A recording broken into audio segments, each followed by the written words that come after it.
Hello, everyone. My name is Tawana Brown, and I serve as the Assistant Director in Parent and Family Programs. We are so grateful to have you join us for our Around the Town webinar series. Um, we are grateful that you have entrusted the University of Alabama with your student, and we are just thankful that you are also being invested and engaged in this experience.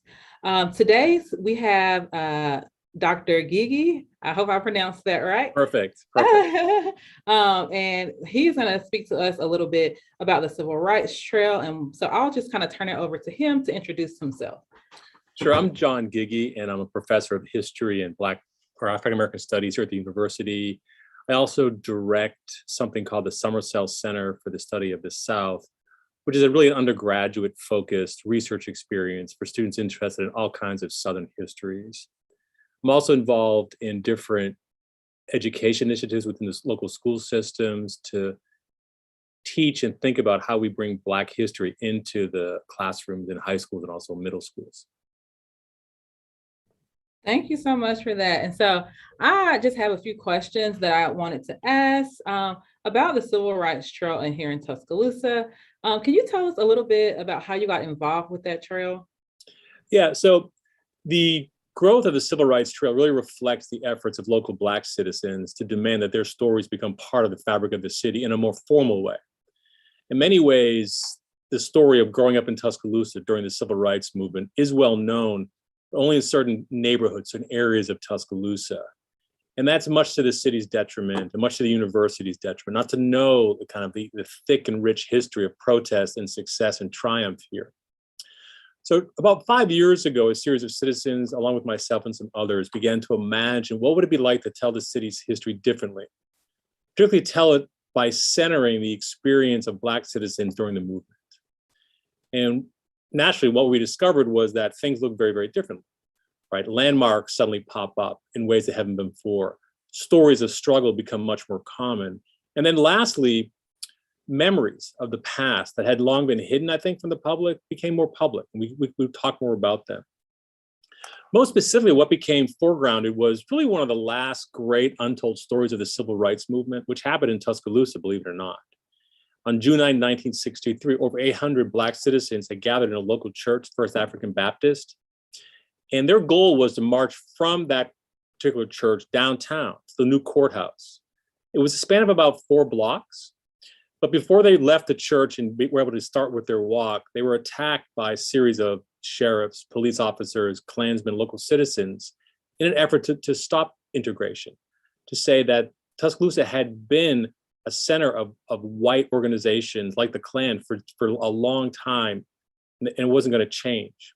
I should add that 3 months prior to that movement or that effort by Black citizens, Martin Luther King had been here and delivered a speech and encouraged and demanded that Black citizens locally do what had been going on in Birmingham and in Montgomery, and soon will be happening in Selma.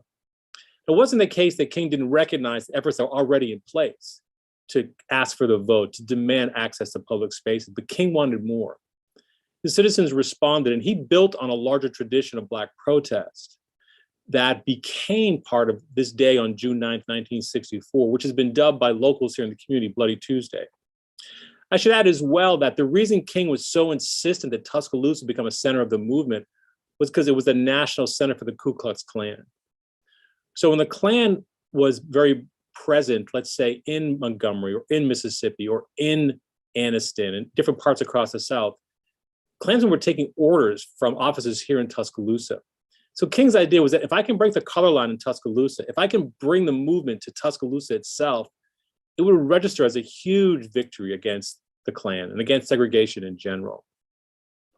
So this story is part of the fabric of life in Tuscaloosa. And the goal for the Civil Rights Trail was to make sure the story moves from people's memories to a small trail guide, eventually to the community itself. And the trail guide became part of an effort to erect small landmarks to different points in the struggle. So whether it be a sign outside of that Black church, First African Baptist, testifying to what happened there, or whether it be 5 blocks to the south at a local barbershop called Reverend Linton's Barbershop. That's where people took refuge after the police attacked those individuals. I should add as well that this was no small attack. This was an attack by up to 100 officers and Klansmen that drove these Black protesters back inside the church. And that was intentional, because once they were inside, police began to lob tear gas and then later and water from a fire hose through the windows, which of course disorientated those inside, drove them outside, right, where they were beat again. Then many of these individuals ran down toward this barbershop, which became a first aid station of sorts. So we've recognized these stories. We created a different kind of landscape in Tuscaloosa by recognizing these stories of civil rights. And in the end, the effort was to take stories that were long hidden, long forgotten by many, and make them public, right? And try to create a Tuscaloosa that recognizes and lives up to its past. Thank you for that. That's great information. And so most of the people watching or will watch this video, they are tied to the university in some capacity. Can you just talk a little bit about the university's role and what part it played in this civil rights trail and some of the history behind the university? Sure. The university is famous for its efforts initially to resist integration. And sort of most notably, I would say, would be in 1956, when the first Black student, Autherine Lucy, came to the university, and she lasted 3 days before she was literally chased out off the quad by an angry mob of white citizens composed of students, local Klansmen, angry Tuscaloosans who did not want a Black student on what had been an all-white campus for generations. The second famous moment of the university's history would be the successful integration of the university by 2 Black students, Vivian Malone and James Hood. But that took the intervention of President Kennedy, the Justice Department, and the federalizing of the state militia to protect these 2 Black students, and literally forced Governor Wallace, who positioned himself in between these 2 Black students and Foster Auditorium, or the door to Foster, where registration occurred. So it literally took the president federalizing the militia, organizing what could have been a military campaign had not Wallace stepped aside to allow those 2 Black students to integrate. Now that itself led to slowly a greater increase in matriculation by Black students, right? But those students never had it easy here for generations, right? Stories about their mistreatment, whether by students or being ignored by some faculty, they still resonate in the halls here. The university, unfortunately, was not a major advocate for civil rights in Tuscaloosa City itself. I've spoken to older students from that generation. They remember being told, stay away from the city, right? That's not our problem, right? I think what's important, though, is to end this piece of our conversation with what the university is doing now, right? Which is under the leadership of the president, but also Dr. Christine Taylor. There's been a profound effort to reckon with the past, not to hide from it, not to shy away from it, but to say that this is who we were, but it's not who we are now. And the way we've been doing that is by doing a very close evaluation of the university's history during slavery, during segregation, during the civil rights movement, uncovering artifacts, any kind of like letter or any kind of receipt or document that testifies to the university being on what I call on the wrong side of the fight. I would say as well, the university is starting to imagine itself not simply as a place for Alabama's history, but a place to create a different kind of Alabama and really stress the need to take particularly Black students, but more than that, just the underprivileged, broadly conceived, the poor, right? And say, this is a state university for all people, right? We need to make sure that that happens. And part of that is a reckoning. It's a talk about the past in ways that don't necessarily run from it, but say, this is our past. We can do better in the future. That's great. Thank you so much for answering that question. So we know that there are several parts to the trail. I have done it twice. I actually had the opportunity to meet Reverend Linton and go to his barbershop before he passed away. But I wanted to get your perspective on what are the highlights of the trail? What is your favorite part that everybody should definitely see? Yeah, well, the favorite part is actually to stand outside First African Baptist Church and just to pause and think about the courage on the one hand of 800 Black citizens, most of whom were young, like high school or college.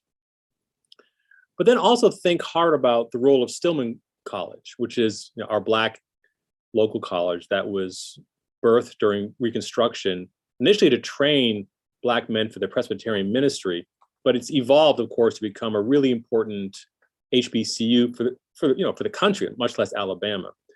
But students from Stillman, they flooded First African and became a key role in breaking the color line here.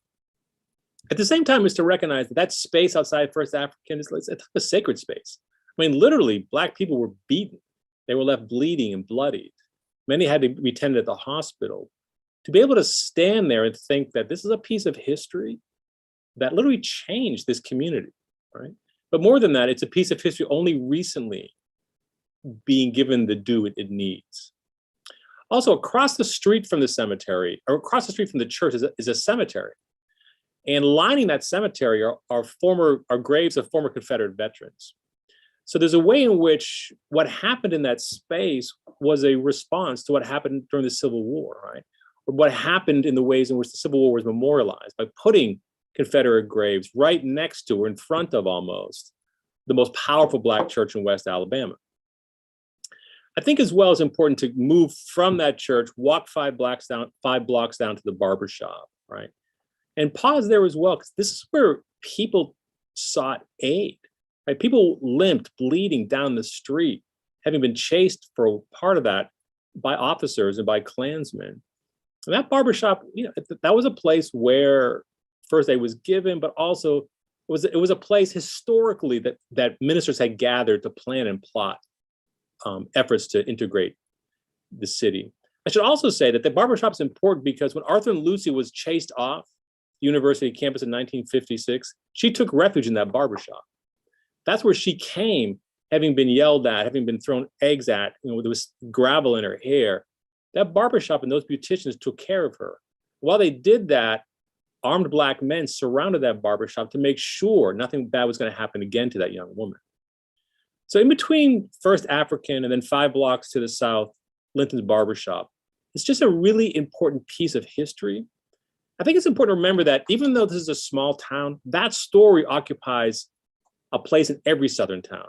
There isn't a town in our state that doesn't have a story like that, of Black citizens demanding their rights and white citizens saying no, and sometimes responding violently. That's an American story that even though it's a small one here in Tuscaloosa, I think it speaks volumes about the price people paid to break the back of segregation. I totally agree. And I think that's very important to know. So you are also a faculty member, so you have a great perspective on working with students. So why do you think it's important for students and parents and family members to come and visit the trail? What can they get out of it? What will students hopefully gain and be educated on? Yeah, well, part of the reason I've worked so hard in creating a civil rights trail or to write about this is because of students, right? Because they say things like, why aren't we taught this, right? Particularly students from Alabama who say, Bloody Tuesday, June 9th, 1964, I've never heard of this. And they begin to ask questions about what else haven't they been taught, right? What is it about our school systems or even our university curriculum that doesn't ask students to think hard about what they're not taught, but then do the work that we need to have done to tell history differently? So literally, I've had students work with me and interview people about their lives during Bloody Tuesday, during the movement. And so they literally generate history. I think it's important to recognize as well that Southern history is always unfolding, always can be told better, but it often depends on students themselves. Like, so your daughters and sons, when they come to the University of Alabama, their education will be richer if they leave here knowing that they created a richer, truer, broader sense of the past. That's only possible, I think, by allowing those students to do the kind of work that my students have done, like interview, like find old photographs, go out and walk these trails, get a sense of what it felt like, and then demand more, demand a different kind of history. Thank you so much. So I have one more question for you. Can you just talk a little bit about how they participate in these trails? What are the hours? How do they schedule a tour? So if a family were to come into town, what would they need to do? Yeah, so there's the city's Bureau of Tourism has a standing receptionist who takes bids for tours, right? You just call that number. I don't have it with me, but you call that number, Tuscaloosa Tourism, and they organize all the tours. If you're really unlucky, maybe I'll be your tour guide. I don't know, but it could be the case. That's the best place to go. And the Tourism Bureau has done a really good job organizing this. And I should say the tour itself is more than just a barbershop and a church, right? It actually extends into different corners of Tuscaloosa. It includes the university and its history in segregation and integration. It also moves into the city itself and looks at the old city jail and across the street, the former state capitol, where the codes governing slavery were actually birthed between 1821 and 1841. It moves downtown as well and looks at not simply places that were dedicated to white supremacy, like the office of the Klan, but areas in which Black and white citizens resisted that, right? So the Dinah Washington Center, which is named after one of the most powerful Black singers in the 20th century. It also includes the Paul Jones Museum, which is one of the foremost collections of Black art in the country. And it sits downtown as a way to testify to the need to understand where this art came from and its place in our city. So it's really one of the better tours I've seen for a small town. And if you come back and if you take it like this year and come back in 2 years, we're looking at building a civil rights learning center on the site of the former barbershop, Linton's Barbershop. We think that, and the mayor's in accord with this, as is I believe the university president, there's a need for a kind of civil rights presence that can teach young people, teach them about the past. This is like K through 12 students, but it's still an important space. I also want to say that a lot of my students have worked with me to teach in the schools in some capacity, to volunteer in local city high schools, to teach and mentor other students who want to learn about this history. And I think that's another way that students can get involved. Like, are you interested in not simply learning about history or creating history, but teaching about it in a way that can, I think, change a young person's life? I have students at UA right now that I met in high school and work with them in high school, and they came to the university because they want to do more with local history. Like, what is it about Tuscaloosa that I can write, I being the student, that's different? I had a very powerful experience in high school. I want to come to the university and keep doing this kind of work, keep creating history in ways that shed light on parts of the past that have been long hidden. Thank you. Thank you so much. I want to thank you, Dr. Gigi, for your work that you do to make this possible.